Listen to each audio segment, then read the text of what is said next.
aí, claro, né, a gente fala de música americana, mas a música americana influencia o mundo todo, então vamos falar de música internacional de maneira geral, né? O blues sem dúvida é o pai de tudo, né? Tudo que a gente ouve aí que tem minimamente influência de música, né, preta, de cultura preta, vem do blues, né? Se a gente pensar, por exemplo, né, o jazz de Nova Orleans, né, ele basicamente surgiu do improviso do blues, né? A gente falou do Coltrane, por exemplo, agora há pouco, né? Aquela questão do free jazz, né? Há quem, inclusive, já vou aproveitar e fazer uma recomendação aqui já, Cássio, de um livro para quem gosta de jazz. O Poder da Mitologia Africana ao Rock and Roll. Hoje trouxe aqui o nosso querido amigo, professor historiador Luiz Campos, aqui no nosso Uma Cerveja. Vamos falar da sua paixão pela música, sua história e com toda a sua expertise, vamos conversar esse assunto aí tão pouco falado aqui nas mídias, aí, aqui no Brasil, o poder da mitologia africana ao rock and roll. Então, meus amigos e minhas amigas, prepare a sua cerveja agora mesmo, que nossa Uma Cerveja irá começar agora, após a vinheta.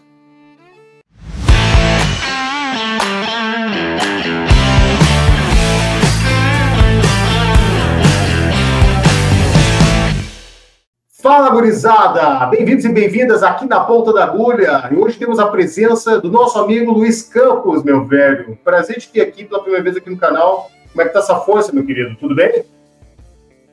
Boa noite, Cássio. Boa noite, bom dia, boa tarde, né? Todo mundo estiver assistindo aí também. Alegria pelo convite, fico muito feliz de participar aí do Ponta da Agulha. Já acompanho o canal há um tempo também, né?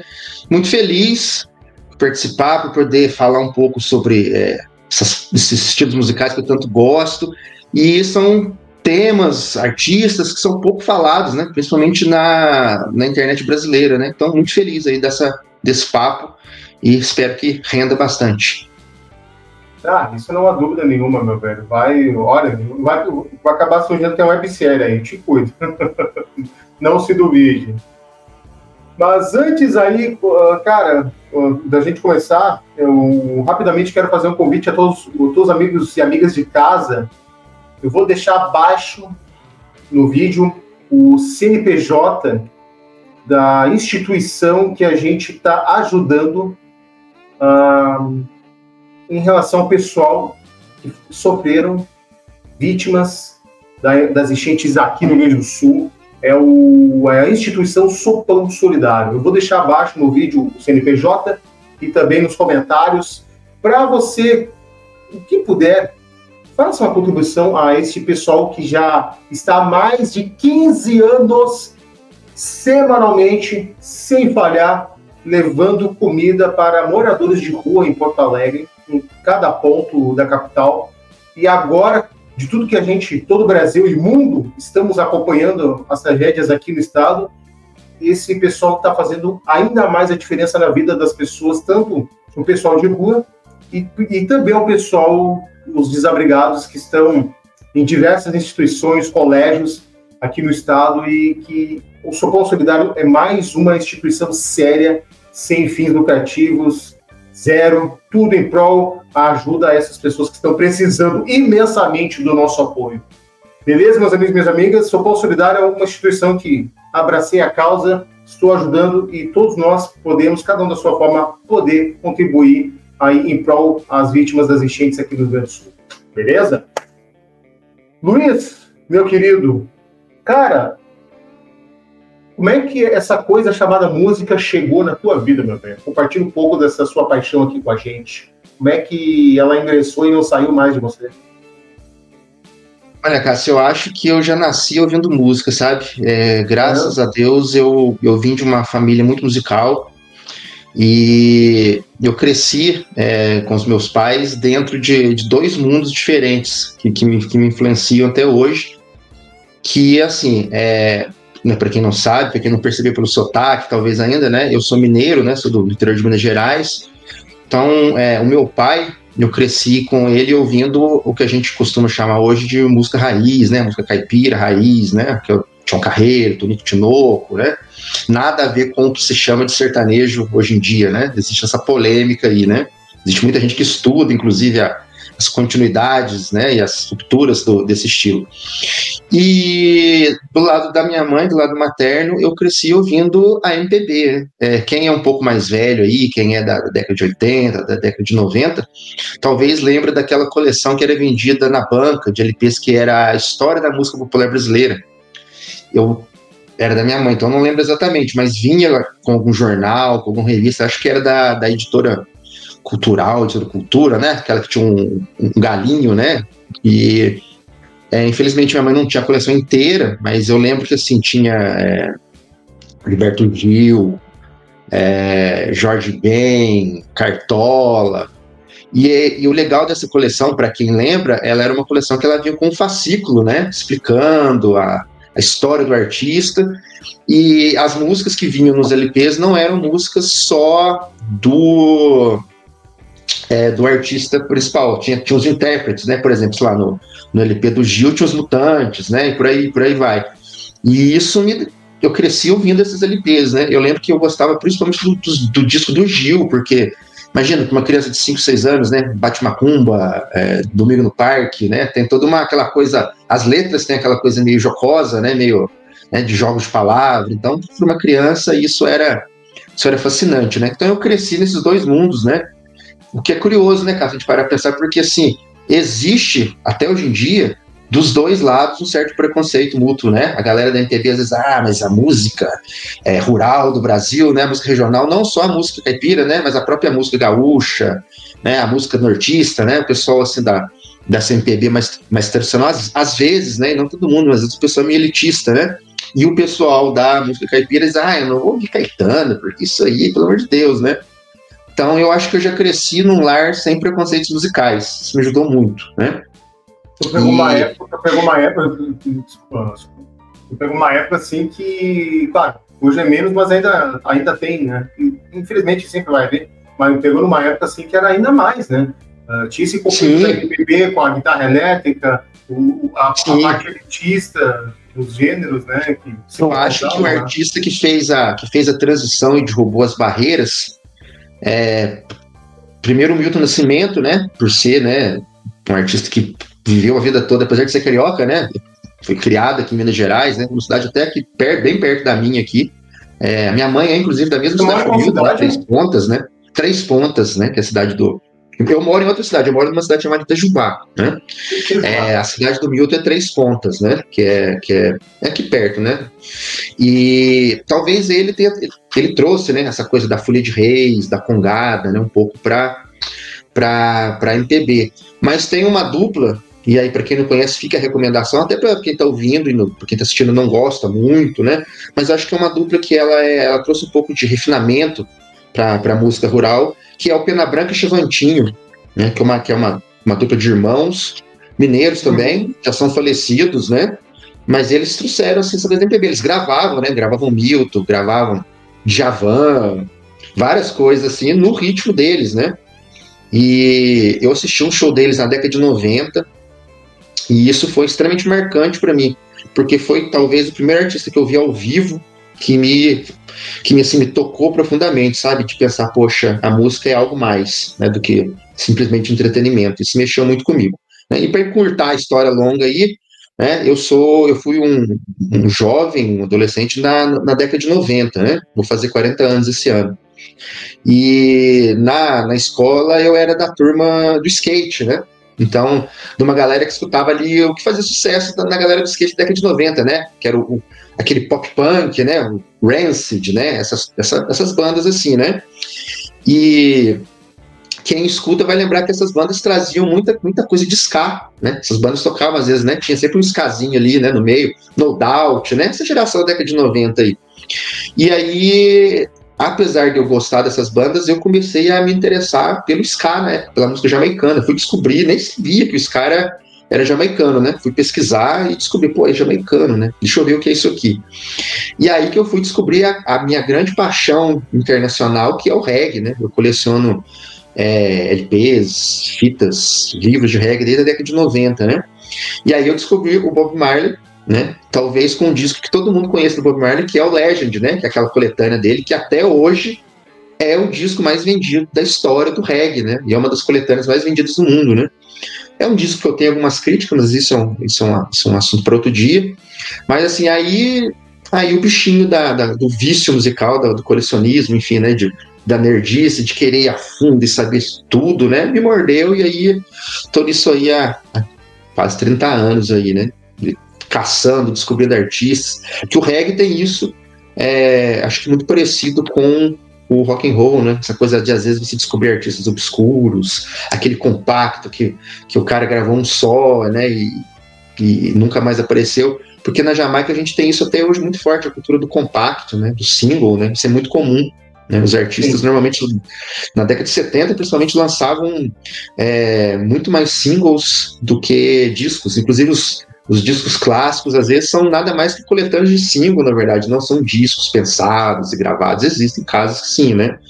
Mas é basicamente isso, né? Então, assim, eu sou uma mistura doida de música caipira, com reggae, com samba, com Caetano, com Milton, e é isso daí. Basicamente, super resumidamente, essa é a minha trajetória musical, né? Cara, que bacana. Curiosa a tua criação musical, porque tu pega tudo isso, abrange ao rock, obviamente, se a gente parar para pensar, né? E tu teve muita versatilidade musical na sua criação e que contribuiu enormemente aí na moldura sonora de suas influências aí que você consome e você ouve, né? Sim, na década de 90, por exemplo. E o MPB e depois o rock. Exato.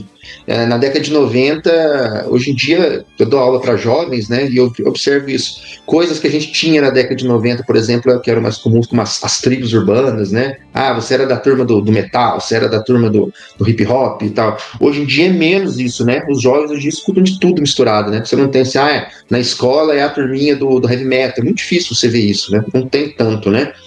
E na década de 90 o pessoal era muito radical, né? Eu escuto só punk, eu escuto só metal, né?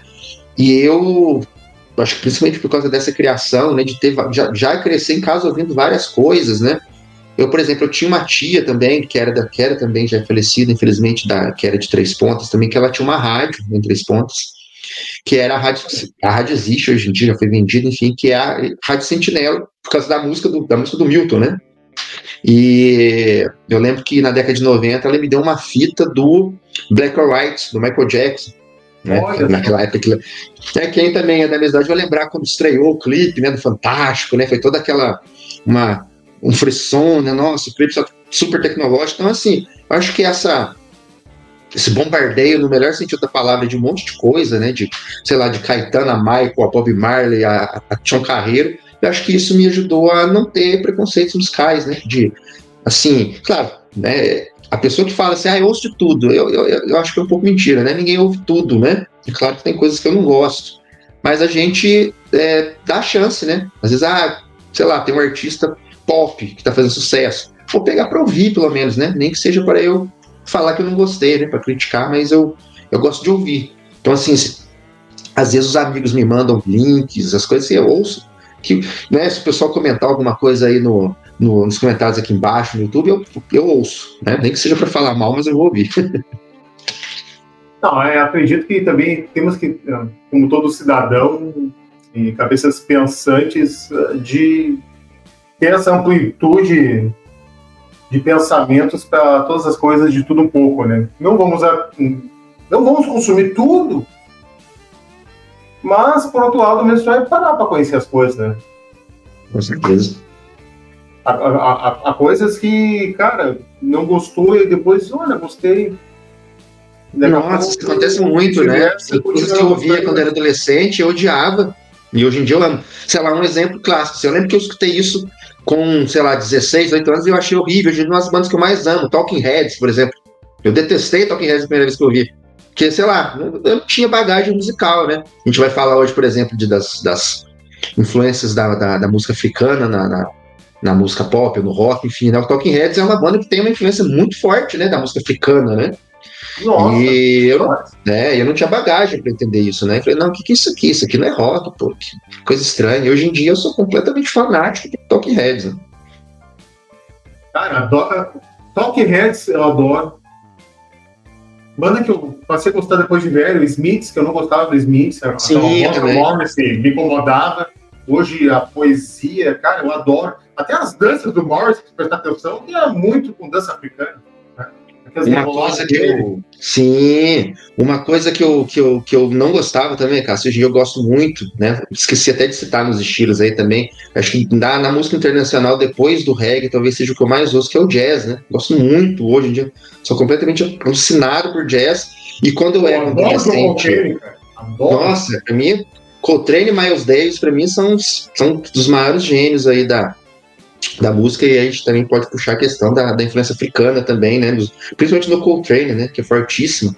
Mas eu, assim, quando eu era um adolescente roqueiro radical, eu não gostava de instrumentos de sopro, por exemplo. Eu lembro que eu escutava Pink Floyd, eu lembro a primeira vez que eu escutei Pink Floyd, pô, mas coisa cafona, esse solo de saxofone aqui, que coisa horrível. Eu lembro disso perfeitamente, que eu odiava solos de saxofone, por exemplo. Queimei a língua, né? Porque o que é o reggae hoje em dia sem metal, né? Sem naipes de metal, sem, né, arranjos de metal, né? É uma das coisas mais marcantes do reggae, por exemplo, né? E do jazz mais ainda, né? Então, eu acho que é isso, né? É leitura, é conhecimento, é pesquisa, né? Troca de figurinhas, a gente vai crescendo, né? Musicalmente, né? É uma jornada que para quem é fanático por música, é uma jornada maravilhosa, né? Poxa, vai longe, como eu sempre digo. Mas, Cora, na tua visão, a parte da influência africana, ela começa a partir do blues mesmo? Lá da raiz, Sim. Dos Estados Unidos, nas fazendas que eram de enorme escravidão e que recrutaram africanos, né, a forçar a barra para os negros africanos, nas cantorias, nas plantações, na tua visão, e ao mesmo tempo de fatos históricos, a partir daí que se difunde as influências africanas no rock, assim como a música? Sim, com certeza, né? Acho que quando a gente fala em música internacional, né? Aí, claro, né, a gente fala de música americana, mas a música americana influencia o mundo todo, então vamos falar de música internacional de maneira geral, né? O blues sem dúvida é o pai de tudo, né? Tudo que a gente ouve aí que tem minimamente influência de música, né, preta, de cultura preta, vem do blues, né? Se a gente pensar, por exemplo, né, o jazz de Nova Orleans, né? Ele basicamente surgiu do improviso do blues, né? A gente falou do Coltrane, por exemplo, agora há pouco, né? Aquela questão do free jazz, né? Há quem, inclusive, já vou aproveitar e fazer uma recomendação aqui já, Cássio, de um livro para quem gosta de jazz, né? Tijolão aqui, ó, o livro do jazz, que é do Bernd e Hussmann, né? Não sei se a pronúncia é essa, né? São alemães, né? Então é um livro clássico aí, é um calhamaço, ó, que conta desde os anos 20. É uma bíblia. Para mim, assim, eu tenho vários aqui, para quem quer, tanto para quem quer conhecer, ou para quem já conhece, assim, é uma coisa maravilhosa. Ele conta a história do estilo, desde a década de 20 até praticamente hoje em dia, até a década de 90. Tem biografias dos principais artistas, tem recomendações de disco, ele analisa os instrumentos do jazz, ele explica o que é o improviso, o que é o swing no jazz e tal. E ele fala isso, né, que a questão do free jazz, que não só o Coltrane trouxe, né, mas o Coltrane talvez seja o grande nome, né, e muita gente não gosta do free jazz especificamente, né. Tem gente que traça essa atonalidade, né, essa falta de tonalidade do free jazz com os cantos de trabalho dos escravos norte-americanos nas plantações de algodão, né, aqueles cantos que os escravos brasileiros também faziam, né. Existe inclusive um LP chamado Canto dos Escravos, né, aqui do Brasil, que com a Clementina de Jesus e outros artistas, que é uma coisa maravilhosa também. São cantos de escravos que foram recolhidos aqui em Minas Gerais, por sinal, né, de escravos de origem angolana, né? A cultura negra aqui em Minas Gerais, ela é especificamente mais de origem angolana, né? Se você for em outros estados aqui do Brasil, como a Bahia, por exemplo, é de origem mais iorubá, né? Nigéria, Benin, etc., né? A cultura mineira, especificamente, ela é mais banto, né? Da cultura banto, que é a angolana, né? Mas esses cantos, né? Se você ouvir, até hoje, eles são cantos que eles são atonais, né? Não existe uma preocupação com afinação, com nada, né? Porque são cantos folclóricos, né? Cantos rurais, como, por exemplo, também tem no Nordeste, né? Os aboios, né? Que são aquelas aqueles cantos dos vaqueiros, né, de você chamar o gado, né, de você cuidar também, né, que aí nesse caso já entra uma influência árabe, né, que já, lá no Nordeste já é uma outra história. Mas dizem, né, O Alceu Valença, agora me veio à cabeça o Alceu Valença, na forma de cantar dele, várias canções clássicas dele, ele começa com cantorias árabes ali totais, né? Sim, o Alceu, ele tem uma influência ibérica muito forte, né, e a cultura ibérica traz, né, esse elemento, né, esse substrato árabe, judeu, que veio para o Nordeste brasileiro é via Portugal, né, veio justamente com os portugueses, né, e esse foi um esforço intencional do Coltrane, né, dessa busca da África no jazz, né, o free jazz basicamente é isso, né, ele é uma crítica da ocidentalização do jazz, né, então eles vão buscar nos cantos africanos, nos polirritmos africanos, né, porque a música africana tem toda uma questão rítmica muito mais complexa do que a música ocidental, né, a música ocidental ela é mais melódica, né, a música africana ela é mais rítmica, né, e aí existe uma questão do preconceito também, às vezes, né, que às vezes a pessoa fala assim, porque a música africana ela é inferior, ela é atrasada, ela é primitiva, não sei o quê. Isso parte de um desconhecimento musical, né? É porque a pessoa, ela tá com aquela cabeça, ou com o ouvido, melhor dizendo, né? Ainda ocidentalizado, né? Ele tá ouvindo música pensando na melodia, né? Agora, se você for pegar, por exemplo, um Fela Kuti, né? Esses gênios africanos aí, ou a música folk africana mesmo, ela tem muitas vezes ritmos que são infinitamente mais complexos do que a música americana, do que a música ocidental de maneira geral, né? E aí o free jazz fez isso, né? Buscou isso nas coisas, não só na música africana, né? O free jazz bebeu muito também na música indiana, né? As escalas indianas, aquela coisa, né? Ravi Shankar, essas coisas, né? O Coltrane tinha muita influência disso também, né? Então, eu acho, né? Já dando até adiantando um pouco a resposta hoje de uma pergunta que você faça aí, eu acho que a África, ela né? Através do blues, ela é a mãe, né, de todos os estilos modernos aí, mas existe também um retorno, né, a gente falou do Talking Heads agora há pouco, né, de artistas que atualmente, entre aspas, o Talking Heads é uma banda mais antiga, mas de artistas que fizeram essa volta, né, para a África, né, então ela é de certa forma, uma tentativa de fuga, né, da ocidentalização ou do mainstream, né, então assim, eu acho, né, ou então, pelo menos eu quero acreditar que não seja simplesmente uma busca de um exotismo, né, mas uma coisa assim mesmo para enriquecimento da música, né, uma busca das raízes, das origens, né, para se entender de onde veio aquilo ali. E isso, claro, né, sem citar toda uma cena africana musical, né, atual de lá, né, e da década de 70, que são caras que estão fazendo música pop mesmo, né? Música comercial baseada nas raízes do seu continente, né? Que pouca coisa chega pra gente aqui, né? Infelizmente. Não, muito pouco. Quase nada aqui. Pois é. Cara, do blues, o que, na tua visão, assim, que podemos destacar assim, de primeiros grandes nomes? Olha, eu vou... O Robert Johnson, certamente. Sim, né? O caso do blues é difícil fugir dos clichês, né? Das recomendações, né? O Robert Johnson, acho que ele é obrigatório para se escutar, né? Muita gente talvez que não conheça. O Robert Johnson, não sei se concorda com o que eu vou dizer, cara. Se me discorda, claro, se você não concordar, mas acho que as pessoas, de maneira geral, mais falam sobre ele do que ouvem ele, né? Acho que pouca gente pega para ouvir mesmo, né? Acho que assim, acho que a imagem dele, a história, né, as histórias da morte dele, do tal do Pato, né, talvez sejam mais conhecidas do que a música dele propriamente dita, né? Ou talvez as pessoas conheçam mais as versões, né? O Clapton, né, tem um disco só de covers dele, né? Um monte de gente, né? O Cream, né? A galera sempre, todo mundo, né? Led Zeppelin, todo mundo toca o Robert Johnson, né?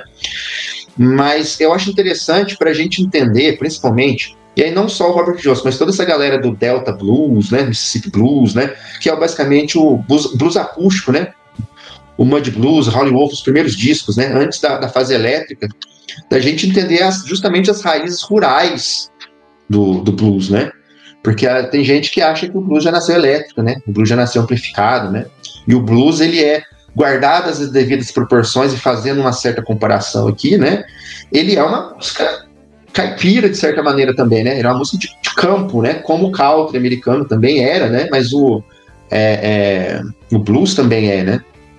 Por exemplo, se você pegar certas músicas de duplas caipiras muito antigas, você vai ver que eles usam na viola, né, na viola caipira, escalas cromáticas que são muito parecidas com as do blues, né? Existe ali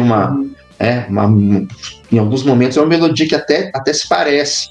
E questões folclóricas também, né? Por exemplo, você citou aí a famosíssima história do pacto do Robert Johnson, né? No folclore brasileiro existe a mesma coisa, o violeiro, para ele tocar bem, ele faz o pacto também, né? Existe essa coisa do violeiro na encruzilhada. Se o cara toca muito, se o violeiro tocava muito bem é porque ele fez o pacto, né? Existiu o folclore, né? Para quem já leu, por exemplo, aí, né, na minha opinião, a maior obra da literatura brasileira, que é o Grande Sertão Veredas, né, do João Guimarães Rosa, né? Basicamente é uma história toda metafísica, ali, poética, mas de um pacto, né? De um homem do interior de Minas Gerais, né? De um jagunço do interior de Minas Gerais, que por outros motivos, né, não era um violeiro, né? São outras questões, mas que ele, aparentemente, né, o livro nunca deixa isso claro, né, mas ele aparentemente faz um pacto com o diabo também, né. Então existe também essa influência, né, que também, tanto no caso norte-americano quanto no caso brasileiro, remontam à África, né. Se a gente parar para pensar que houve, né, existe ainda, infelizmente ainda existe muito até no Brasil, né, das religiões afro-brasileiras, existe uma demonização dos orixás, né, das entidades. Não. E o talvez Exu é tratado até hoje como diabo, e não é bem assim, né?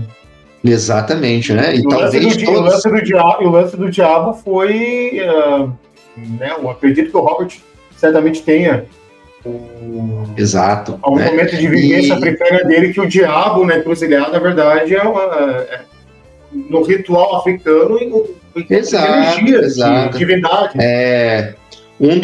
Talvez de todos os orixás, né, o mais demonizado de todos, e um dos mais conhecidos do Brasil, com certeza, Exu, né? E Exu, ele é ao contrário do que é propagado por muitas pessoas, ele não é um ser maligno, um ser malvado, um trickster, né, como diz em inglês, ele não tem nada disso, né? Ele é uma divindade que ele fiscaliza, basicamente ele fiscaliza as práticas ritualísticas daquela religião, né? Do candomblé, da umbanda, da religião tradicional iorubá, chame como você quiser. Então quando ele prega peças, né, nas histórias, é porque ele está querendo ensinar uma lição, né?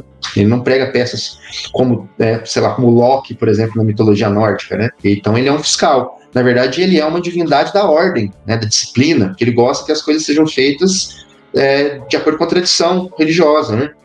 Só que por ele ser essa divindade que às vezes causa problemas para ensinar, ele foi associado com essas imagens demoníacas. E tem uma coisa muito importante dele também. Nas religiões nas religiões afro-brasileiras, você trabalha com as oferendas, né? Com oferendas de alimentos, né? Para as divindades.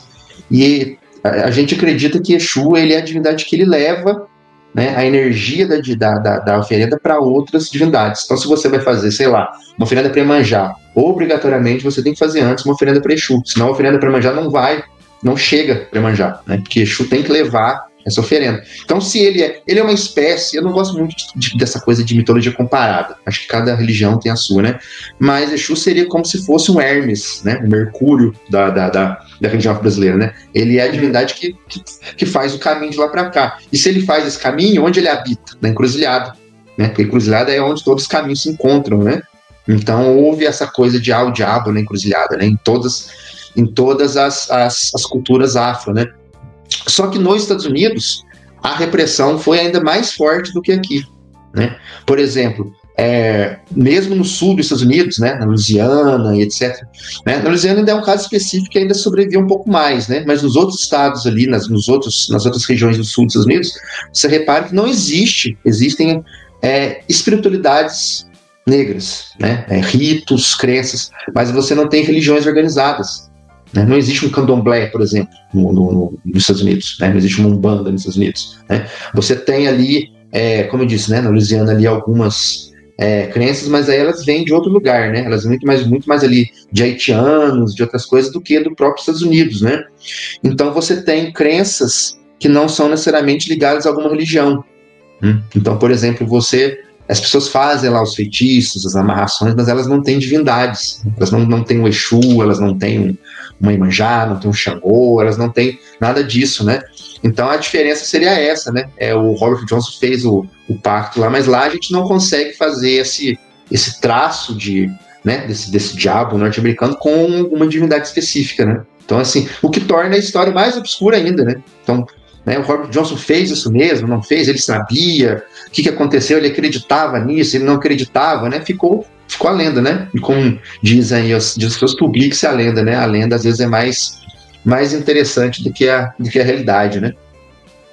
Não, e sem, porra, e as músicas, pasme, do Robert, não tem nem o que falar, né? Enfim, inclusive, tá fazendo 50 anos da canção Me and the Evil Blues, justamente que ele conta o seu encontro com o diabo na encruzilhada, né? Isso daí ele que não era bobo nem nada, né?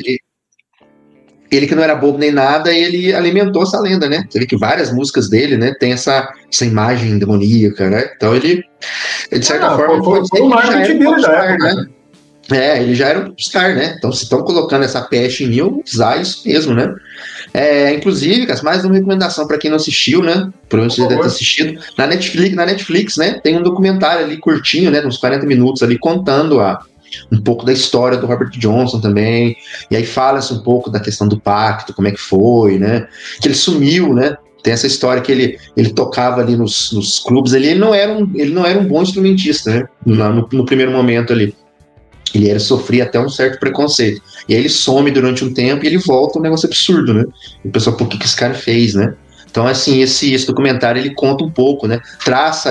Eles tentam descobrir para onde que ele foi nesse período que ele sumiu, né? Nesses anos que ele desapareceu e voltou um virtuose, né? Então tem toda uma investigação ali meio detetivesca ali para tentar descobrir. É bem legal também. Não vou lembrar o nome, mas é só vocês jogarem lá Robert Johnson lá no Netflix lá que aparece. É bem legal.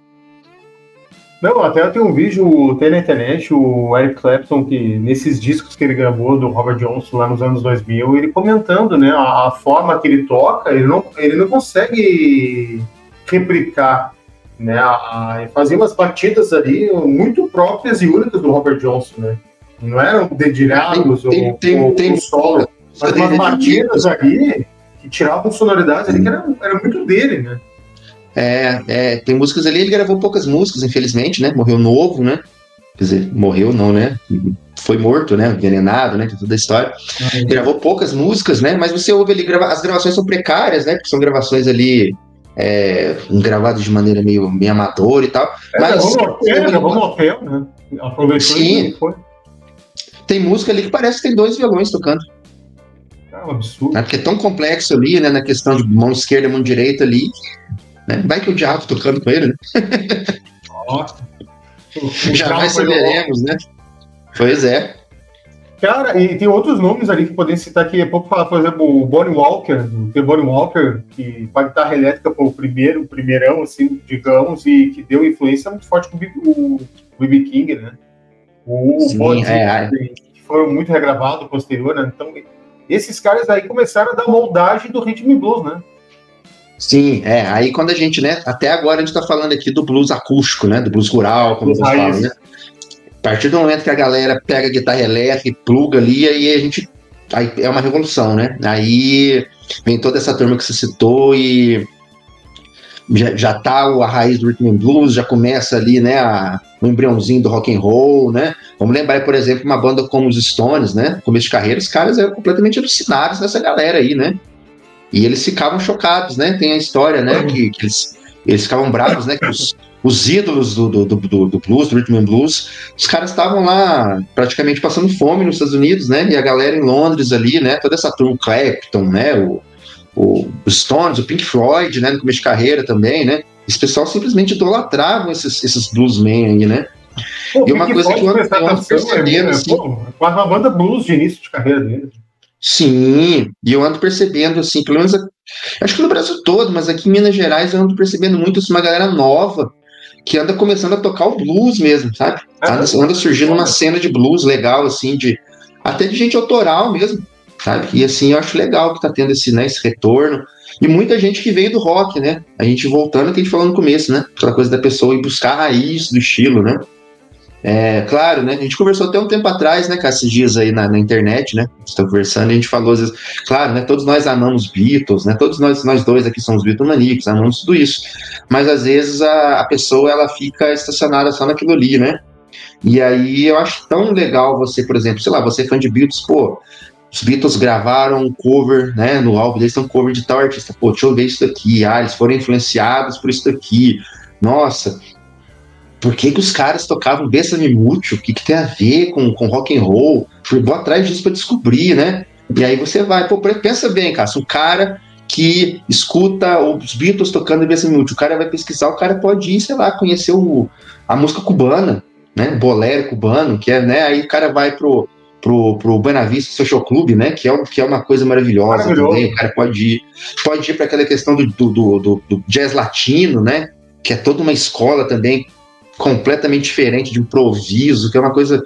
Ou seja, né, eu acho que é muito saudável que haja esse interesse aí da galera pelo blues, esse retorno por essa... Né? A gente sempre pensa no B.B. King, e B.B. King é um gênio, sem dúvida, né?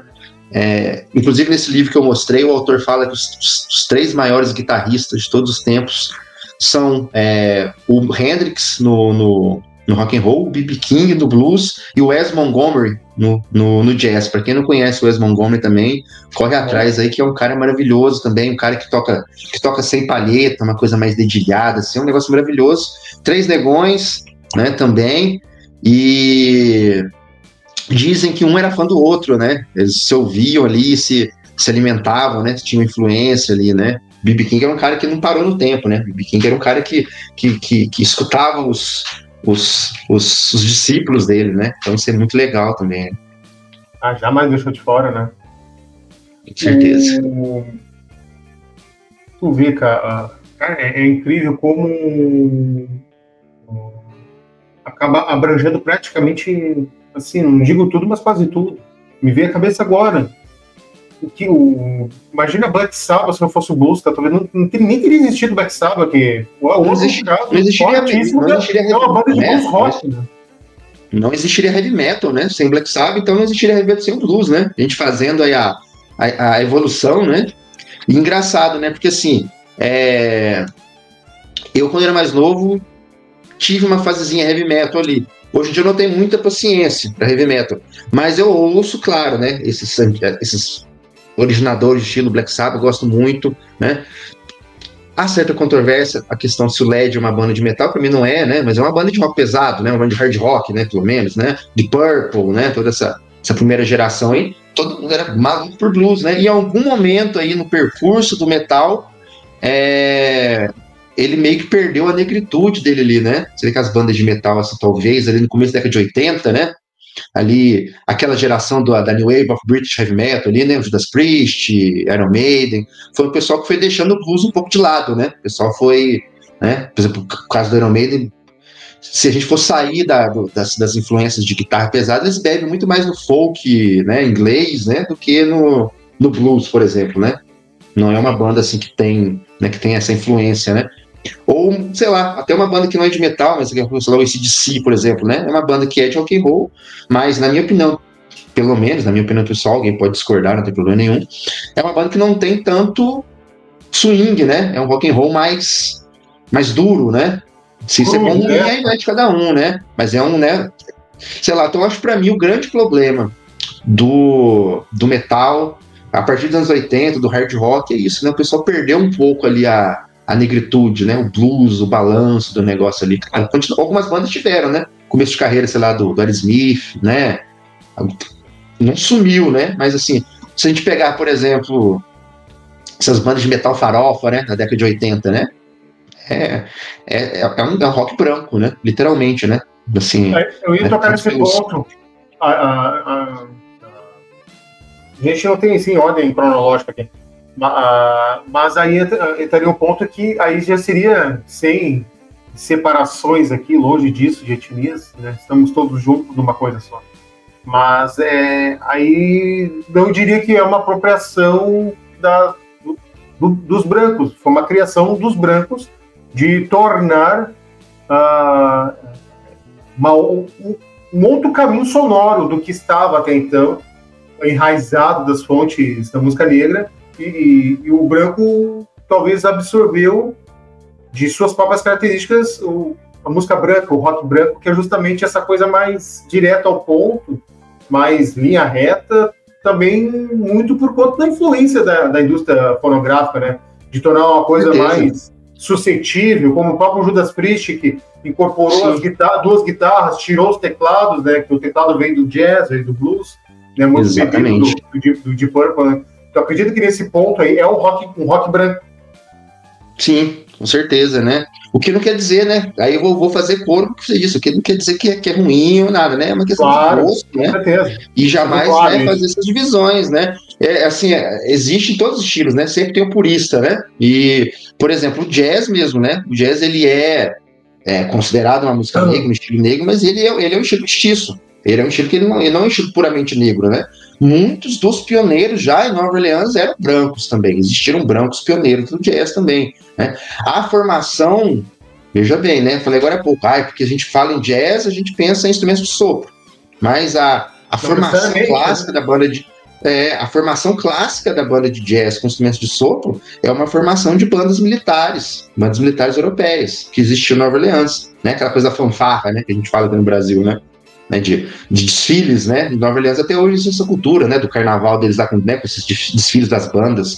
Então, assim, não é instrumentalmente uma formação africana, né? Em termos de sax, piano, né? O violoncelo, né? Aquele baixo acústico, né? Grande. Não são instrumentos africanos, né?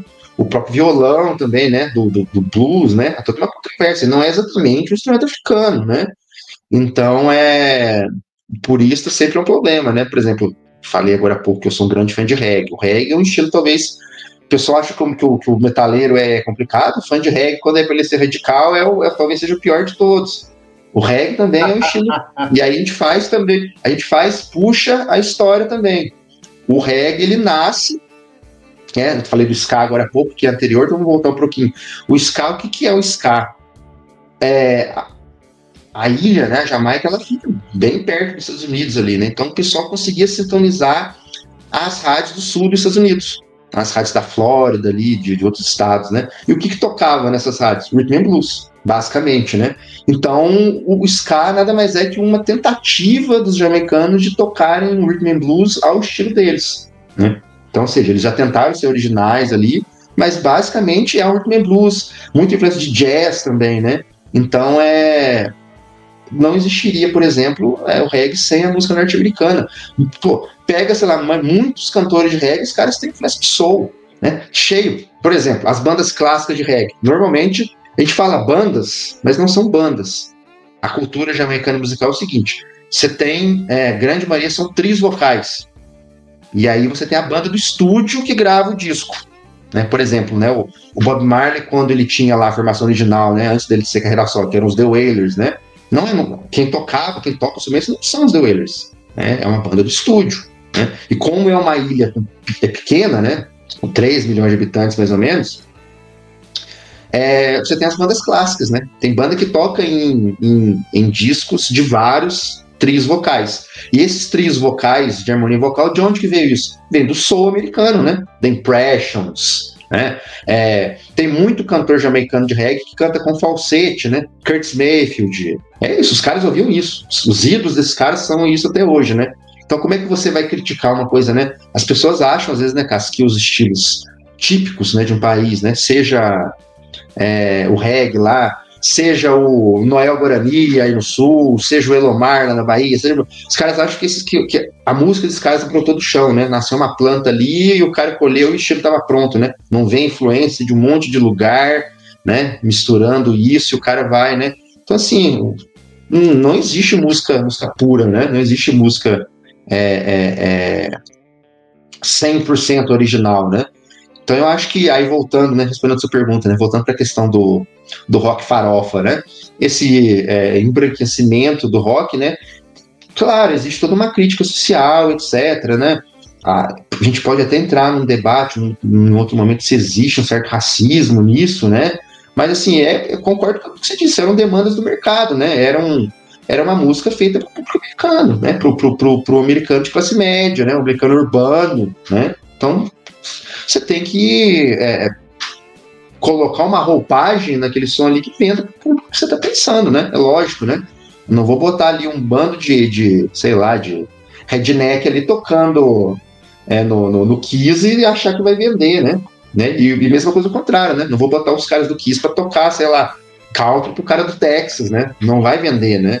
Então, são duas coisas diferentes, eu acho, né? Essa questão da perca de swing do rock and roll, né? Isso acho super debatível, né? E acho que é válido. E essa questão, né, do visual, né? E de ter mudado e mercado, né? Acho que são dois temas diferentes que acabam se relacionando, mas é um debate até polêmico, né? Às vezes, né? Talvez alguém discorde da gente aí embaixo aí e tá tudo bem, né? Não, claro. Estamos aqui para gerar debates, né, cara? Exatamente. Desconstruir pensamentos e a gente criar a própria maneira de ver e argumentar. Tem, por exemplo, uma coisa que eu no meio dos fatos. Tem uma coisa que eu falo na escola, por exemplo, assim, eu não gosto de funk. Não sou fã de funk. Gosto de rap, algumas coisas gosto sim, mais antigos. Não acompanho de hoje. Gosto da galera ali da minha geração, década de 90, né? Racionais, e os caras lá de fora, né? Wu-Tang Clan, Tribe Called Quest, essa turma aí gosto e ouço. Existe, por exemplo, isso sim, na minha opinião, é um pensamento racista, talvez um racismo estrutural, né? Não estou querendo dizer que a pessoa pense exatamente nisso e que todo mundo que fala isso seja racista, mas às vezes isso vem na mente da pessoa e a pessoa ecoa esse discurso sem nem perceber. Por exemplo, vou te dar um exemplo clássico. O cara que é genial, que é rebelde, é o Bob Dylan, por exemplo, que eu amo, que eu sou fã também. Mas assim, né, padrão de qualidade de um compositor, por exemplo, se coloca o Bob Dylan. E o samba é inferior, o funk é inferior. Beleza, eu acho inferior por uma questão de gosto, mas se a gente não vai querer que um menino de uma periferia do Brasil, de 16 anos, que mal fala inglês, seja fã de Bob Dylan. Possível, né? Infelizmente, né? Poderia ser. Mas para ele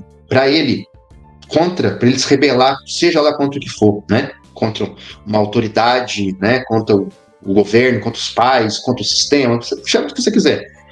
Aquilo que ele faz, né? A dança dele, ela é uma forma de rebelião também, né? Que, não, na minha opinião, não é inferior a uma grande poesia. São formas de você demonstrar essa rebelião de maneiras diferentes, né? Por exemplo, né? Vamos voltar para a África. Por exemplo, Fela Kuti, né? Que para mim talvez seja o maior gênio da música africana. Ele não era um poeta de um lirismo absurdo, né? O protesto dele, a genialidade, ele estava no ritmo, estava na posição política dele, né? Ele foi espancado, foi preso pelo governo, né? Pelo governo de Nigéria, né? Porque ele era um rebelde, né? E aí ele é menos rebelde que o Dylan, porque ele não faz uma letra de 12 minutos sem refrão, né? Então acho que às vezes há um juízo de valor aí, né? Que, repito, não é, né? Não estou querendo dizer que todo mundo que faz juízo de valor seja racista, mas traz esse discurso que vem, né? De gerações. Uma coisa que eu falo também, Cássio. Distanciamento social da própria sociedade. Existia um preconceito muito forte, existe ainda, né? Mas são estilos que já meio que já passaram o auge. Mas, por exemplo, a galera do rock and roll na década de 70 tinha um preconceito muito forte contra a disco music, né? E a disco music, na sua origem, né? Claro, depois vieram, sei lá, os Bee Gees da vida, etc, né? Mas a disco music é uma música preta, é uma música de negros, né? Então existia, nos Estados Unidos especificamente, um discurso ali ligeiramente racista também contra a disco music, né? Da galera do rock, né? E a galera do rock, repito, né? Eu não sou um roqueiro, não me considero um roqueiro de raiz, apesar de amar e colecionar milhões de coisas de rock também, mas a galera do rock às vezes é um pouco complicada, né? Com essas coisas assim de juízo moral, juízo qualitativo, né? Às vezes. Eu acho que tá mais ainda, né, cara? Sim. Com essa coisa, cabeça fechada. Eu morro de rir, por exemplo, que às vezes os caras falam assim, olha essas letras.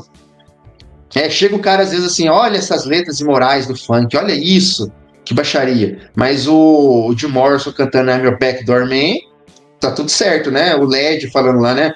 eu vou te espremer como limão até o suco escorrer pela sua... Beleza, né? Então, assim, né? Cara, eu vejo os Raimundos, adoro Raimundo. Pois é. Que era no primeiro disco que tá fazendo 30 anos agora. Cara, um disco com letras, né? Bem ali, bem tinha machismo, né?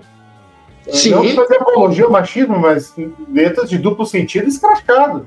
Cara, Sim. Parece que as pessoas se esqueceram, cara, que a sexualidade ela sempre esteve no rock, né? Sempre esteve presente. E isso vem do substrato africano também. Né? Vamos puxar o Brasil aqui.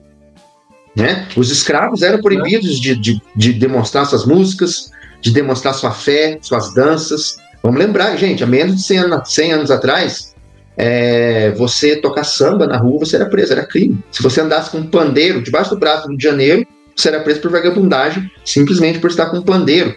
Os policiais entravam nas casas de candomblé, nas casas de umbanda, quebravam, batiam. O que acontece hoje, né? Não surgiu hoje, isso acontece há 100 anos atrás, né? Foi Getúlio, se eu não me engano, que na época do governo de Getúlio, que se legalizou o candomblé, né? Quanto fé permitida. Olha isso, há menos de 100 anos, né? Então, para essas pessoas, gente, eu acho que às vezes isso também, principalmente aqui no Brasil, ecoa um certo... O pessoal vai falar, tinha que ser o professor de história falando isso, né? Mas, assim, ecoa um certo discurso até de uma certa classe média, que é um pouco preconceituosa, um pouco elitista, um pouco conservadora, né? Então, as pessoas não se colocam no lugar dessas populações. Então, para o negro, para a pessoa que vive na favela, para a pessoa que vivia, né, que vivia numa senzala, etc., a dança, a sexualidade, o rebolar, a bunda, né, ela era uma forma de rebelião, era uma forma de resistência, né, e é ainda, na minha opinião, né, e era no rock and roll, era no blues, é no reggae, é no rap, né, e eu acho que assim, eu sinceramente não entendo isso, sabe, esse fenômeno do roqueiro conservador, né, do cara que, gente, pega a letra do AC/DC, pelo amor de Deus, né, letra do Doors, do Led, de toda a galera do rock farofa que a gente citou aí, né, é muito mais comum, né, cara, inclusive letras desse tipo no rock, do que sessões de letras mais poéticas, né, como Pink Floyd da vida. Esses são casos raros, né, esses são os gênios, né, mas o rock é um estilo extremamente sexual, né, extremamente sensorial, né, então isso é africano, né, e isso não torna a cultura africana inferior, nada disso, né, é simplesmente um aspecto cultural deles que... Ao mesmo tempo as pessoas criticam, mas adotam suas vidas aí de toda maneira, né? Então, eu simplesmente não consigo entender isso, né? E aí, quando você me convidou para participar aqui, a grande missão de vida que eu tenho, assim, é essa, sabe? De mostrar que essa essência, essa alma preta desses estilos aí é o que faz deles interessantes, né? Se a gente, se a gente falou do Coltrane, né? Quem gosta de um jazz, por exemplo, você escuta, você fica, nossa, olha isso aqui, cara, o que esse cara tá fazendo? Olha isso, olha esse ritmo que o Miles Davis tá fazendo. Escuta o Beatles Brew do Miles Davis, aquilo ali é música pura, né? Polirritmos, improvisos ali de escalas que não são parecidas, né? Inclusive, assim, para quem não é muito fã de jazz, não conhece, né, nem recomendo que a pessoa comece pelo Pittsburgh, né, cara? Porque é um disco difícil, né? Não é um disco assim não é um disco de entrada, por exemplo, para jazz, né? Eu conheço gente que não gosta de jazz porque a pessoa pegou, sei lá, a fase free jazz do Coltrane para começar, entendeu? A pessoa vai sair apavorada daquilo ali, né? Meu Deus, o que está acontecendo aqui, né? Então, sei lá, comece uma fase mais tradicional do jazz, né, mais convencional, que talvez você se apaixone aí, né? A galera do rock devia ouvir mais jazz, né, Cássio? Porque, assim, ainda mais essa galera dos anos 70, né, o LED, tem tanto improviso. Pega o Made in Japan do Deep Purple.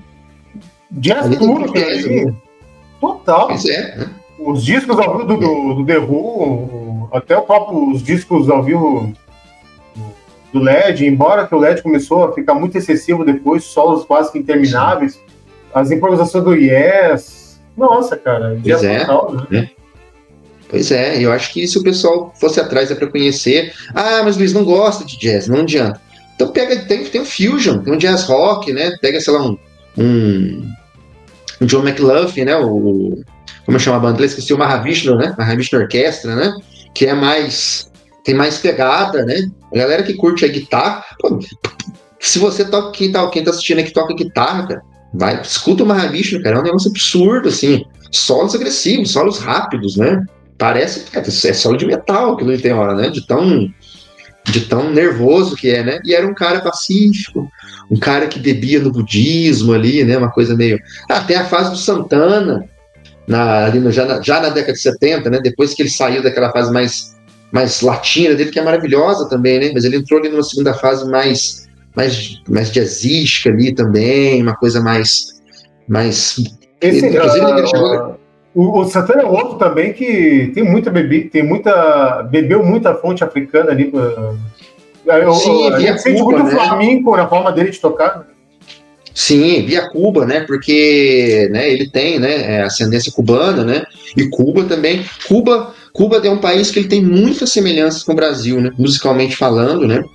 Os ritmos africanos lá são parecidos com aqui. As religiões afro-cubanas são muito parecidas com as nossas. Tem orixás que são adorados lá também. O Xangô está presente no Brasil, está presente em Cuba também, né? O Xum, etc, né?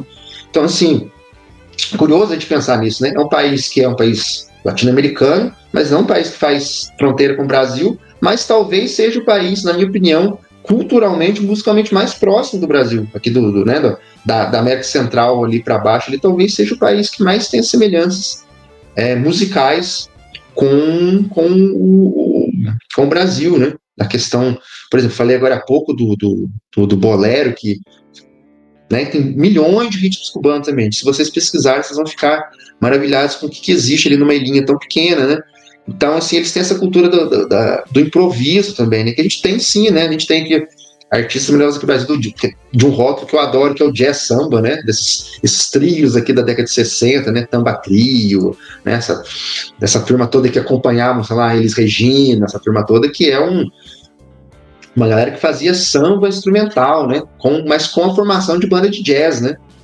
Coisas que só podem acontecer no Brasil, né? Que é maravilhoso, né? Improvisos ali com swing, né? Ainda mais, né? O brasileiro, ele consegue, às vezes, melhorar o que já é bom, né?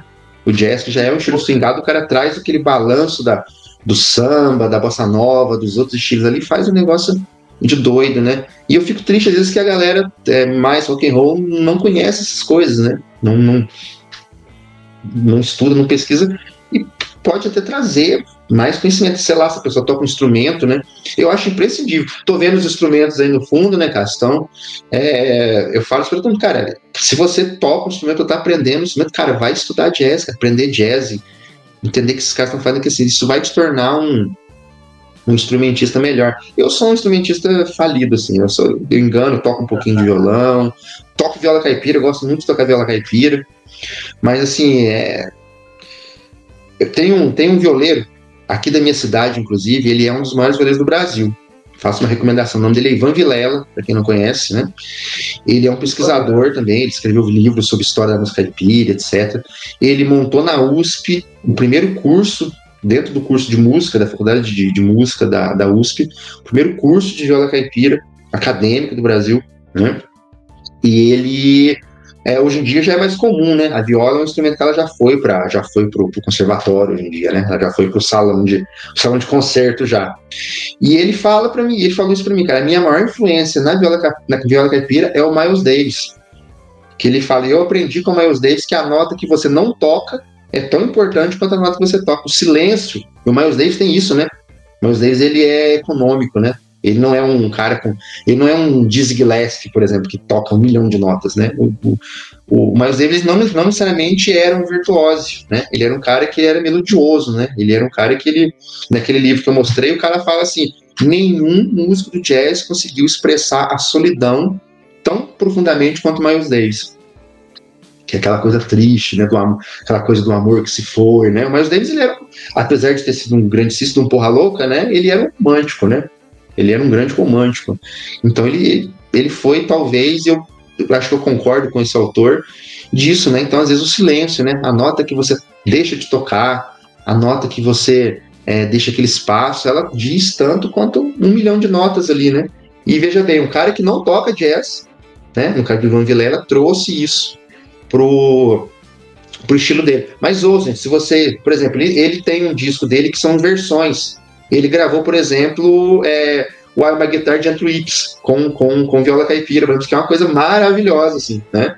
Ele gosta de Beatles e tal, então assim, não é aquela música, não é aquela viola caipira que é música regional. Ele é um instrumentista enfim, né? De qualquer. Um bom instrumentista, ele toca qualquer coisa, né? Então, para quem não conhece, aí também fica também. E é um grande amigo meu também aqui da minha cidade, aqui, que viola com raiz jazz, meu velho. Isso vai dar coisa boa. Mas, cara, uma dupla também. Oi, pode falar. Mas rapidinho, só vou recomendar. Tem uma dupla, não vou lembrar o nome, cara. Eu acho que é Moda de Rock, que é uma dupla aqui de Minas Gerais também. E eles têm um álbum que são só versões do Led Zeppelin em viola caipira, versões instrumentais do Led Zeppelin também. Só vocês procurarem no YouTube Moda de Rock também, que vocês vão. Pra quem é do rock and roll, é Moda de Rock, que é o nome. Moda de Rock. Que é bem legal. Tem, sei lá, desde. Os caras tocam, sei lá, Cashmere na viola caipira, por exemplo, assim, sabe? É nesse nível, assim, é um negócio de louco. Cara, e o Elvis, e tu vê, né, com a questão da parte racial, como acaba sendo muito injusto, né? Porque, cara, o Elvis nada mais que quer, pegou tudo ali do rhythm and blues, né? E a partir dali nasceu o rock and roll, como o próprio Mandy Waters fala aqui. O blues teve um nenê, e esse nenê foi batizado com o nome de rock. Pois é, eu acho que é o mesmo caso, Cássio, definitivamente do Elvis, por favor, né? Mas... Sim, eu sou fã, minha mãe é apaixonada pelo Elvis. Mas para ver como a influência e o poder da música africana foi determinante. Sim, o caso do Elvis, eu acho, guardado as devidas proporções, eu acho ele imensamente mais talentoso, mas eu acho o caso dele parecido com o caso que a gente citou das bandas de hard rock dos anos 80, né? Eles pegaram aquele estilo negro ali, que era um estilo marginalizado. Vamos lembrar que nos Estados Unidos, até na década de 60, você tinha estações de rádio de música preta, né? Não, era separado, né? Você tinha estação de rádio de música branca e estação de rádio de música preta. Sem contar coisas muito piores, né? Bebedor de água para branco e preto, ônibus para branco e preto, né? Entrada para branco e preto, elevador para branco e preto. Há menos de 80 anos atrás, né? Absurdo isso, né? Mas o Elvis é isso, né? Ele é esse estilo transgressor numa roupagem mais aceitável.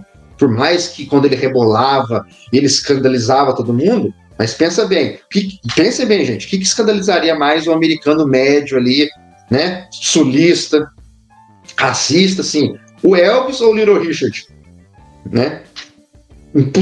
Comparável, né? Little Richard, que rebolava tanto quanto o Elvis, né?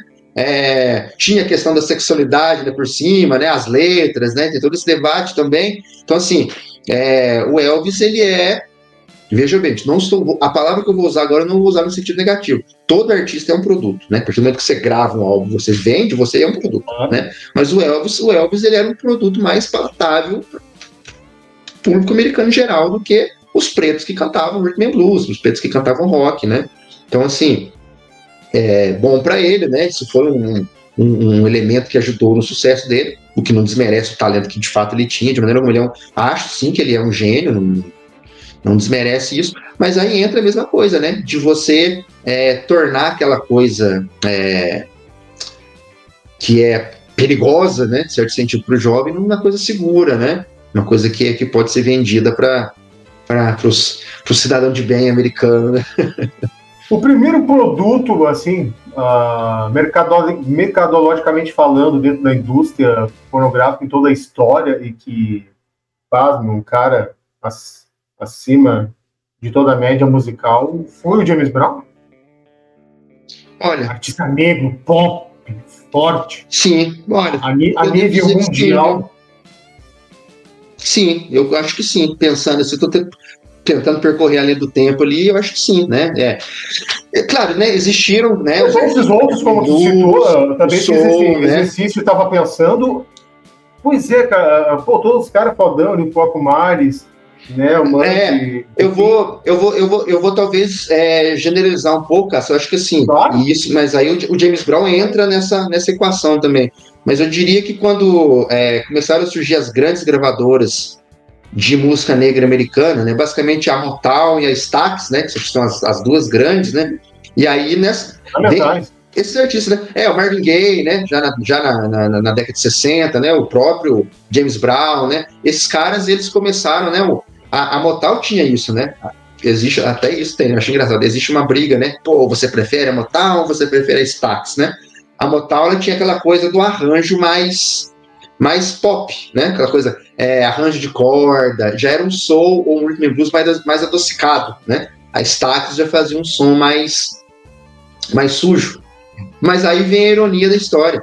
Os chefes, os donos da Stax eram brancos, né? E os donos da Motown eram negros, né? Ou seja, e o pessoal nos Estados Unidos brincava, fazia essa piada, né? Que a Motown era uma produtora, né? Uma gravadora de negros, mas que fazia a música para vender para os brancos. E a Stax era uma gravadora de brancos que fazia a música para vender para os negros. Que ela era um soul, o rhythm and blues mais roots, né? Mais raiz mesmo, né? Então eu acho que a partir do momento que você começa a lançar esses artistas de soul mais adocicados, no melhor sentido da palavra, eu acho que começa a haver essa abertura um pouco maior, né? O James Brown mesmo, antes da criação do funk, né? Antes dele virar o James Brown, ele era um cantor de soul também, né? No estilo mais do Marvin Gaye. Muito também, no início dele, né? Exatamente, né? A coisa vai se transformar. O próprio Curtis Mayfield, né? Que eu citei agora há pouco, né? O Impressions, né? Que era um trio de harmonia vocal, era uma coisa mais também, letras românticas, né? E aí, inclusive, mais uma recomendação, e esse é obrigatório, terminem de assistir esse vídeo, vão ouvir esse álbum, por favor, que é o disco de 1970 do Curtis Mayfield, que é só o Curtis, né? Aquele que ele tá de terno branco, sentado, né? Há quem diga que aquele disco ali é o Sgt. Pepper's da música preta, né? Para vocês verem o nível da importância desse disco, né? Ele é o primeiro disco que trouxe questões políticas, questões do movimento, dos direitos humanos, dos direitos negros, para a música. Antes dele, as músicas eram músicas românticas. Reza a lenda também, né? Que o Curtis Mayfield decidiu fazer isso porque ele escutou, não sei bem se um álbum ou uma música do Bob Dylan, uma letra política, e ele falou, pô, esse branquelo aí tá falando as coisas que nós, pretos, deveríamos estar falando, e não estamos falando, vamos fazer também. E aí surgiu a obra, para mim, uma das obras-primas, assim, um dos discos da minha vida, que é o Curtis de 1970, que é, assim, gente, vocês não podem morrer sem ouvir esse disco, assim, é uma coisa, né, as letras, o Curtis Mayfield, vocais maravilhosos, arranjos, swingado pra caramba, assim, você pode botar aí na festa, na sua casa, que a galera vai dançar, é um negócio de louco, assim, maravilhoso. Então, né, outra pergunta, eu acho que, assim, esses pop stars, né, da música preta começam a surgir quando a música preta americana ela começa a se organizar em grandes gravadoras, né, principalmente a Stax e a Motown. E, cara, um destaque importante, até por todo o mérito do James, que ajudou a socializar os artistas negros aí para o mainstream, ele foi um cara muito independente de suas próprias produções, né? Muita coisa ele bancou, tirou do próprio bolso, a gravadora não quis. Verdade. Não sei se eu vou achar aqui, cara. Ele falava, tem um CD ao vivo dele, que para mim é um dos melhores álbuns ao vivo de todos os tempos, que é o ao vivo em Teatro Apollo, foi gravado nos anos 60. Sim, mas nossa, maravilhoso. Ele gravou do bolso, cara, e vendeu que nem água e ajudou a popularizar ainda mais isso. Então, muitas das atitudes vindas do próprio James, ele abraçou a causa, né? Ajudou a popularizar e abrir portas para a música negra. Cara, tem um disco dele, já é bem depois desse, ele já é da década de 70, acho que ele é de 73, se eu não me engano. Não vou achar. Que é o The Payback, que chama. É o meu favorito dele também. Ele é um disco, assim, já é da fase bem funk dele mesmo, né? O pessoal brinca até que é o hard funk, né? Que é aquele funk duro, né? Duro no sentido assim, não é que ele não é swingado, né? É hard funk, eu já vi falar, o pessoal chama de deep funk também, né? O funk profundo, né? Que é aquele funk que ele busca, na minha opinião, esse retorno para uma coisa mais africana também. Em que sentido? Ele é uma coisa mais rítmica.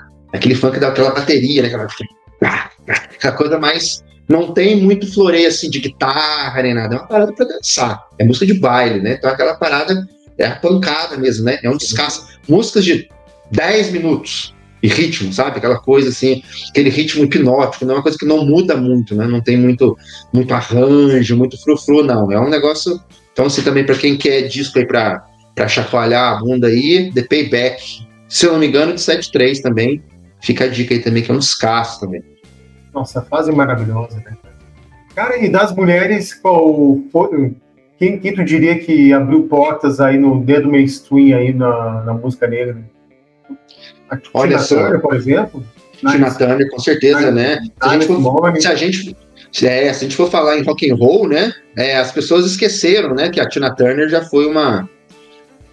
Né, começou a sua carreira como uma grande cantora de rock and roll, né, cara? Aquela coisa do vocal com drive, né? Aquele vocal distorcido, pô. Isso é rock and roll puro, né, cara? Mas então, respondendo a tua pergunta, eu gosto muito, cara, também, voltando para essa coisa da Motown que eu falei, gosto muito daqueles trios. Muita gente vai querer me esganar agora, que muita gente não gosta, né? Mas aqueles trios vocais da Motown, né? Aquela coisa que o Phil Spector produzia, né? Como The Supremes. Isso é pop pra caramba, né? Isso fazia muito sucesso, né? Na década de 60, na década de 70, né?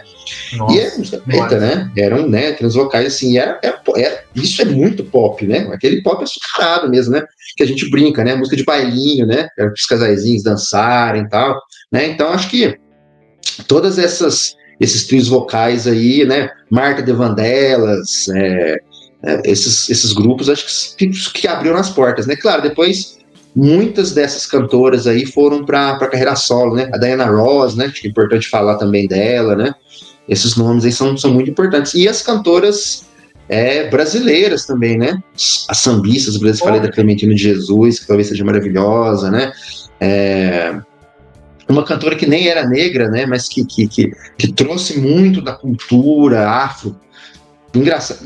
Olha que bizarro, né? Parece estranho falar isso, mas uma cantora que trouxe a África de volta para o samba, né? Engraçado para pensar que no Brasil a África em algum momento saiu do samba e saiu, né?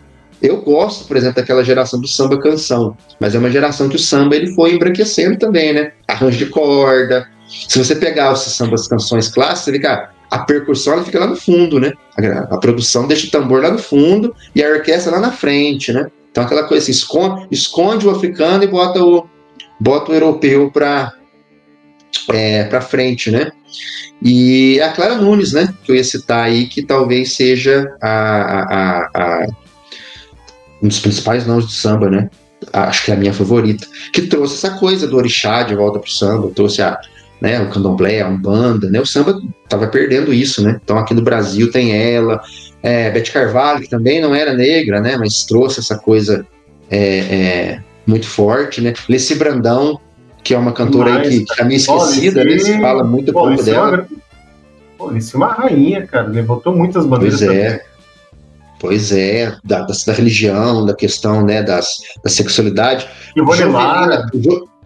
Jovelina Pérola Negra também, que é uma cantora que é esquecida aí, que é ali da geração do Zeca, do comecinho dos anos 80 ali, da galera do Cacique de Ramas ali, né? Começou mais ou menos ali na mesma geração do Fundo de Quintal, do Zeca Pagodinho. Uma cantora maravilhosa, com um vozeirão também. Dona Ivone Lara, né? É pecado não falar dela, né? Dona Ivone Lara, não só cantora de samba, uma das maiores compositoras de samba da história do Brasil também, esquecida, né?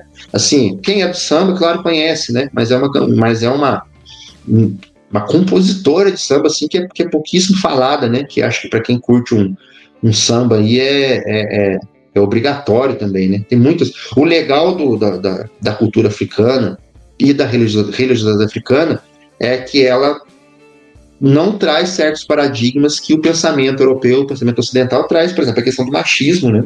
Não tem isso, né? A mulher é muito mais aceita dentro da música, né? É claro, você fala, mas Luiz, o samba na década de 70, era machista, né? Mas aí a gente já entra com outras influências, né? Influência católica, influência portuguesa, isso, né, traz esse mosaico aí, né? Mas a visão de mundo, a cosmovisão africana no geral, ela não é machista, né? Ela traz umas questões diferentes. Por exemplo, né? Parece que não tem nada a ver, mas vocês vão entender.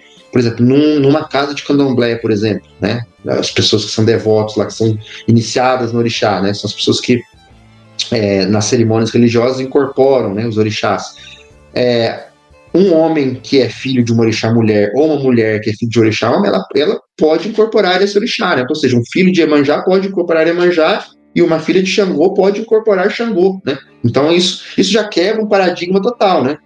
Você pode ter uma ligação religiosa com o orixá do sexo oposto do seu, né? E trazer essa energia, esse arquétipo para sua vida, né? E isso afeta absolutamente toda a visão de mundo do africano, né? E vamos lembrar que o candomblé, apesar de ser sim uma religião brasileira, né? Não é necessariamente uma religião africana, ela é uma religião que ela foi fundada pelos escravos africanos aqui no Brasil, mas ela não é uma religião africana, né? Ela é baseada no que há na África, né? Inclusive existe hoje em dia um processo de reafricanização do candomblé, né? De buscar essa raiz africana, mas ele é uma versão de uma religião que tem lá, né? Aqui, normalmente no candomblé brasileiro, a gente trabalha com 20, 25 orixás, mais ou menos, né? Lá na África tem milhares de orixás, né? Sim, não, e acrescentando nesse ponto, cara, quanto artistas brancos ajudaram enormemente a popularização da mitologia e a religiosidade africana. Olha, nós conversamos em off, lembra? Pô, o que é o Ronivon, Cavaleiro de Aruanda, cara? Pô, aquela guitarrada, eu acho que eu tô nessa na guitarra, se eu não me engano. E aquela batucada percussiva maravilhosa. O próprio Rolling Stones, que é o... Pô, se a própria Lara Nunes, né, que a gente citou também, né? Lara Nunes, o Talking Heads. Seixas, Mosca na Sopa. Pois é. Eu não sei, hoje em dia, felizmente voltou, né? Assim, eu vejo o pessoal, porque na música brasileira não tem nada bom hoje em dia. Tem sim, gente, você que não tá pesquisando direito, aí tem muito artista bom. É porque não tá no mainstream, né? Vem essas conversas, desculpa a palavra, o bunda molelismo, aí de parte da sociedade de querer, sabe, amortizar aí um monte de artistas novos que tá todo dia surgindo coisa nova. Pois é, e nessa fase que você citou, por exemplo, caso do Ronivon, né, essa geração aí, tinha essa cultura e muitos dos artistas trazerem elementos, não necessariamente musicais, mas às vezes nas letras da cultura afro-brasileira, né? Todo mundo tinha uma musiquinha ali falando de um orixá, isso era muito legal. Depois de um tempo sumiu, né? Isso deu uma sumida e hoje em dia muita gente nova tá trazendo isso de novo, né? E o legal hoje em dia é que muitos desses artistas, eles são praticantes ou estudantes dessas religiões também, né? Não estão só cantando aquilo ali de maneira estética, né? Existe, por exemplo, tem mais uma recomendação, né? Espero que o pessoal esteja anotando aí, depois digam nos comentários aí, eu gosto de ler se vocês ouviram e gostaram, né?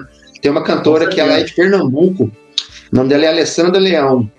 Quem acompanha talvez lembre dela na época ali quem vai lembrar dela ali na época do Mangue Beat ali, tinha aquela banda Comadre Fulozinha, né, que era uma banda ali de Mangue Beat, que era na linha ali do Mestre Ambrósio, né, uma coisa meio forró, meio coco, meio ciranda pernambucana, e ela foi para carreira solo, né, e ela tem um disco chamado Macumbas e Catimbós, que é um disco que ela basicamente gravou pontos religiosos das religiões afro-brasileiras do Nordeste, de Pernambuco.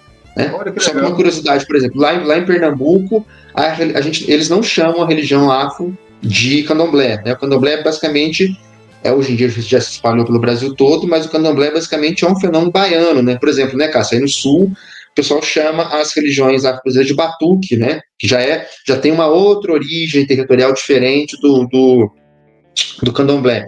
E lá em Pernambuco, curiosamente, eles chamam a religião afro-brasileira de Xangô, que é o nome do orixá também, né? Talvez por Xangô ser o mais cultuado, não sei, né? Mas ela grava pontos com uma produção um pouco mais moderna, por assim dizer, pontos tradicionais da Umbanda, do Xangô, da Jurema, que é uma religião tradicional também. A Jurema não é exatamente uma religião afro-brasileira. Aí entra mais um elemento nessa mistura maravilhosa, nessa mestiçagem maravilhosa brasileira.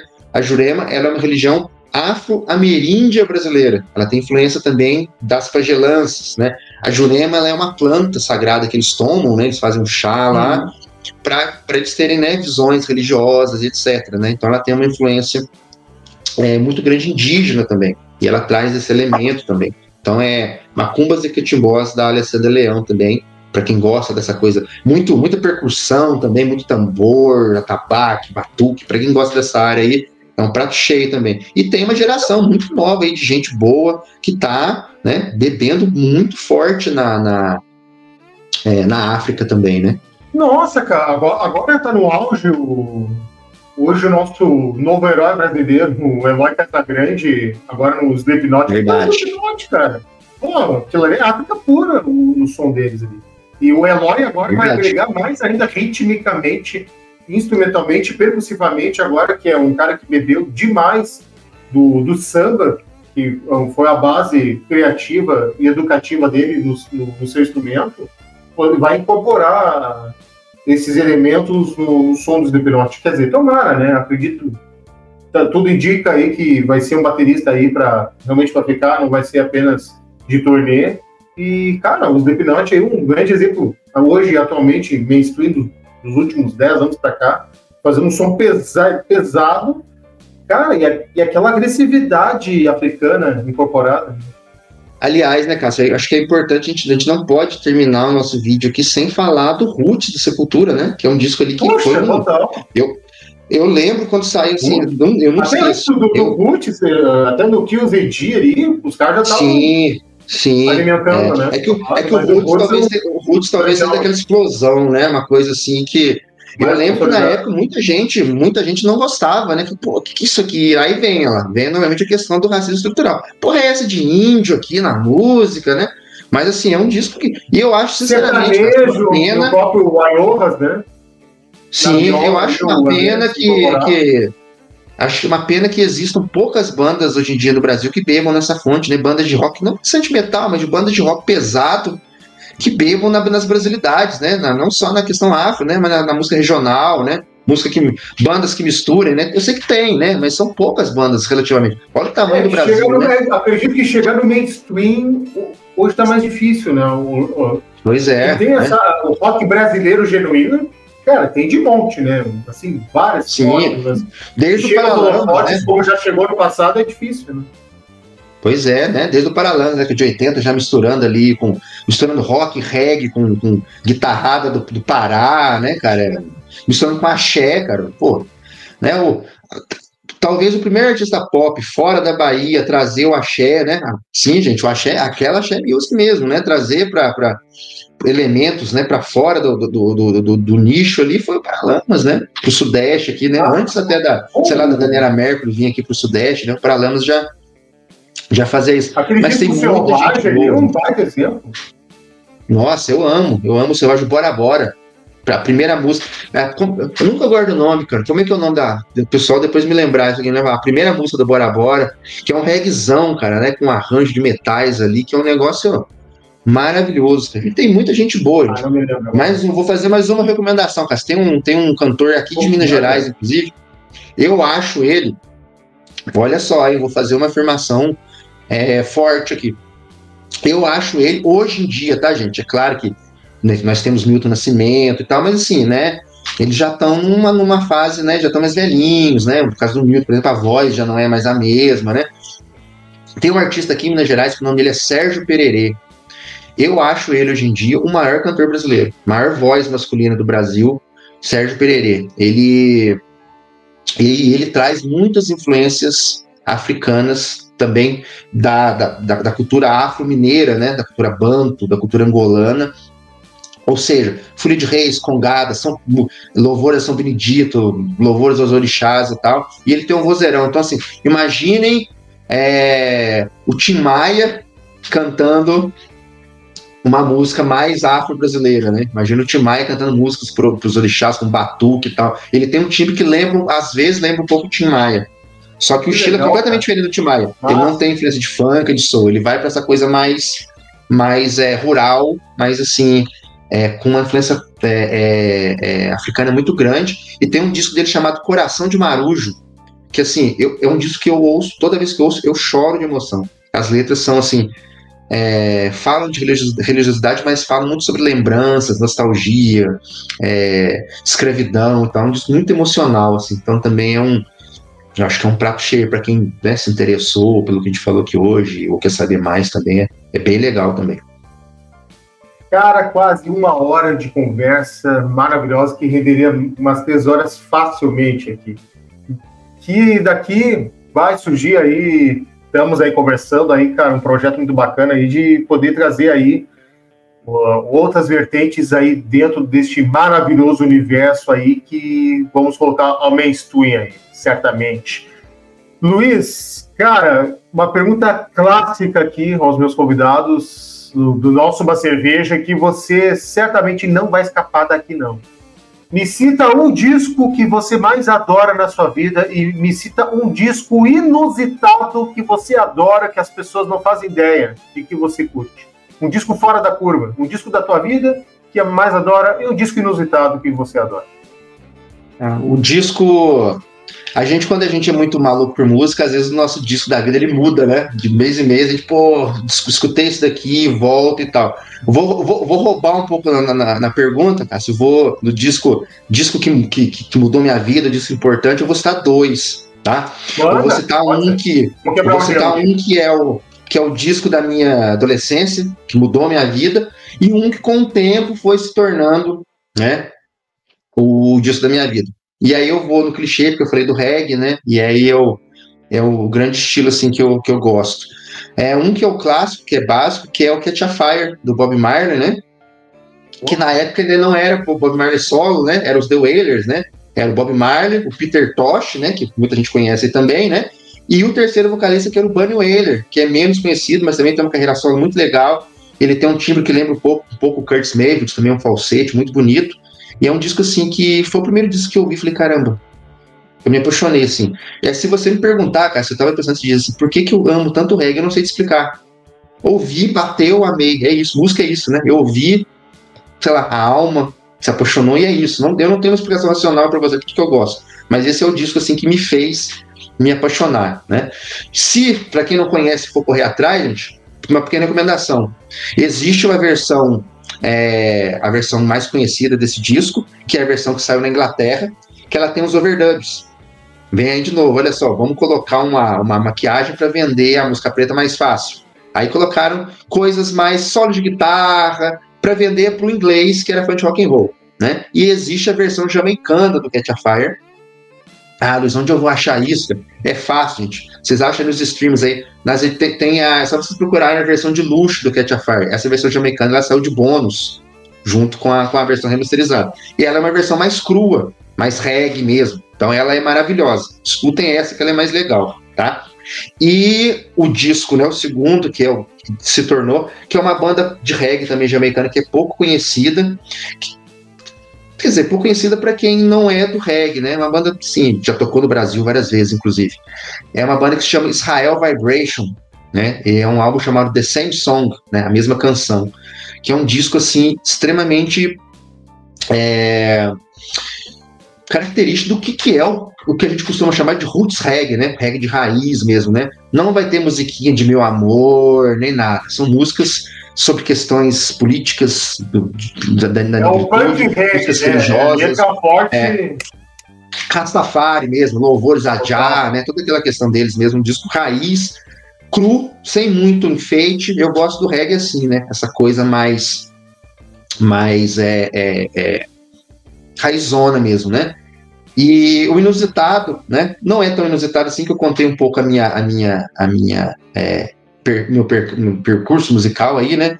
Existe uma dupla caipira que eu gosto muito, muito, muito, que chama Vieira e Vieirinha, que é uma dupla já bem antiga, já são falecidos há muitos anos, e é uma dupla assim que, falei do reggae raiz, né? Talvez seja a epítome da música caipira raiz, assim. Eu passo para amigos de outros estados, às vezes de outras regiões do Brasil, às vezes o cara fala assim, cara, eu não tô nem entendendo o que eles estão cantando, porque o sotaque é tão forte. E assim, é violão, viola e voz, não tem mais nada. Eles nunca gravaram boleros, nunca gravaram música mexicana, nunca gravaram música romântica, como muitas duplas fizeram com o tempo, né? De trazer influências de América Latina e tal. Não, os caras gravavam só música regional, né? Então, assim, os discos dele, normalmente, o problema de indicar um disco deles é que normalmente os discos dele, esses discos antigos, não tem nome, né? Normalmente é só o nome da dupla, né? Não tem assim, né? Disco tal, né? Álbum branco, como tem, né? Vieirinha é a cara deles, né? Então, assim, mas não tem disco ruim. Se vocês, para quem se interessar, né? Quiser conhecer um pouco aí da música do Brasil profundo, pesquisem também Vieira e Vieirinha, que é inusitado no sentido de que, pô, o cara gosta de reggae, de música caipira, né? E é uma coisa assim, não é uma audição fácil, no sentido que é uma coisa... É uma coisa bem raiz mesmo, bem cru. Dá para fazer o link até com aquelas gravações, por exemplo, que a gente falou do Robert Johnson, né? Isso é uma coisa mais precária e tal. Mas vale pela curiosidade, eu acho, tá? Então essas são as minhas recomendações de hoje. Sem contar as outras 300 que eu falei aí hoje também, né? Ah, cara, daqui a pouco vai estar a galera aqui comentando certamente aqui, é como eu também. Luiz, meu velho, muito obrigado de estar com a gente aqui, de juntos trazer esse assunto à tona aí, que de grande importância, e que fica a minha crítica a todos os portais, canais, é pouco falado, cara, de uma origem tão forte e que a gente é muito grato e que a gente muito absorve, consome, e parte da nossa essência e ancestralidade vem diretamente desse universo maravilhoso que é da música africana. Repito, reitero, reforço, não, de longe, jamais de qualquer bandeira que se possa se levantar, de que sendo radical do ponto de vista africano, etc. Não, muito ao contrário, tanto a da música africana, da música negra, com a música branca, estamos juntos, lado a lado, irmãos, e estamos em prol ao nosso próprio enriquecimento social e musical. Então, e tu, um cara que, cara, de fato, quando a gente conversou, cara, vamos, de trazer isso à tona e trazer isso tanto para os antigos e para os novos, quanto a música africana é de imensa importância para o rock, e assim como o soul, como o funk, como o samba, bossa nova, e assim como todos os estilos musicais, o quanto a música africana é de tamanha relevante, importante e altamente influente dentro de todos os estilos musicais aqui citados. Meu velho, muito obrigado de poder trazer um pouco do teu imenso conhecimento e compartilhar aqui com a galera daqui de casa. Muito obrigado mesmo, meu velho. Eu que agradeço, Cássio. Obrigado mais uma vez pelo convite. Sempre que você precisar aí chamar, vai ser uma alegria participar. Adorei o papo. Como você falou, a gente fica às vezes aqui, né? A gente poder ficar aqui até amanhecer, porque é assunto que a gente gosta, né? E é isso, gente. O Brasil, ele é um país, na sua essência mais profunda, um país mestiço, né? A gente é preto, a gente é branco, a gente é índio. Mesmo se, né? Não, eu não sou. Meu avô e minha avó são alemães e tal, tá? Mas a nossa cultura, ela é, né? A nossa brasilidade, ela é, né? Então é isso, né? É buscar nossas raízes musicais, culturais pretas, europeias também, né? Por que não ouvir um fado também, né? Que é maravilhoso também. A questão indígena também, que já dá uma outra live também, né? Então é isso aí, cara. Tá me chamando, é um prazer falar. Quem quiser comentar aí, né? Infelizmente, né? Você comentei com o Cássio, né? Eu sou meio que uma anomalia aí no YouTube, porque eu não tenho, por enquanto, estou sem redes sociais. Então, né, quem quiser conversar, a gente conversa aí. Mas eu tenho um plano também, ainda esse ano, de montar um canal também, para falar, talvez, especialmente do reggae, mas também de outras coisas. Mas, Cássio chamando, eu estou aqui sempre também. Então, vamos continuar esse diálogo aí, por comentários, qualquer lugar, porque esse é um tema que rende muito e faz bem para todos nós, né? Obrigado, meu velho. Gratidão mesmo. E o pessoal de casa, que certamente, assim como eu, você também tá, cara, incrivelmente enraizado de tantas influências aqui, informações, histórias aqui que juntos compartilhamos com todos nós. Não esqueça, inscreva-se no nosso canal, ative o sininho para não perder nenhuma novidade. Tá certo, meu amigo? E minha amiga, fica aqui um forte abraço a você e até o nosso próximo Uma Cerveja. Valeu, Luiz!